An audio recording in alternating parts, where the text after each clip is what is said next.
বন্ধুরা, এই যে আমাদের ঐতিহাসিক এবং সাংবাদিক সুজিত রায়, তার সাথে ঘুরতে ঘুরতে এই মুহূর্তে আমি এসে দাঁড়িয়েছি প্রিন্সেপ ঘাট সৌধ কাছে।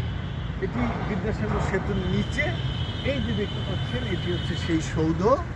এবং আমি এর পাশে যে লিটারেচারটা দেয়া আছে সেখানে দেখতে পাচ্ছি যে তার সম্পর্কে বলা আছে তার জন্ম হয়েছিল 1799 সালে, উনি মারা যান 1840 সালে। এবং তাকে বলা হয় বহুমুখী প্রতিভাসম্পন্ন বিখ্যাত ভারততত্ত্ববিদ জেমস প্রিন্সেপ। এবং তার গুরুত্বপূর্ণ কাজের ভেতরে আমরা দেখতে পাচ্ছি ব্রাহ্মী ও খরষ্টি ভাষা পড়ার লিপি মুদ্রা আবিষ্কার, একই রকম ওজন ও মাপের ধাতু মুদ্রা প্রচলন, হুগলি নদী ও সুন্দরবনের সংযোগ রক্ষাকারী সার্কুলার ক্যানেল খনন, এরকম।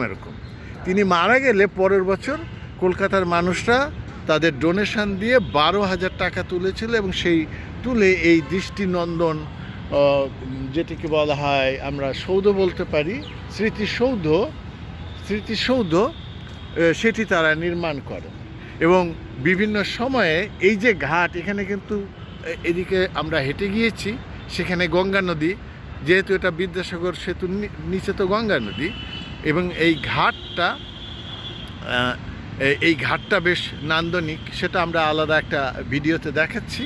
আর এই যে স্মৃতিসৌধটা, সেটা কিন্তু অদ্ভুত সুন্দর। এবং আমি এটুকু ভাবছিলাম যে 1841 সালে, তার মানে হচ্ছে 185 বছর আগে একজন মানুষের মৃত্যু হয়েছিল এবং তার মৃত্যুকে স্মরণ করে এরকম একটি স্মৃতিসৌধ সেই সময় নির্মাণ করা হয়েছিল, যা সত্যি একটি অকল্পনীয় ব্যাপার বলে আমার নিজের কাছে মনে হয়েছে। যাই হোক, তবু দেখলাম, আপনাদেরকে দেখালাম।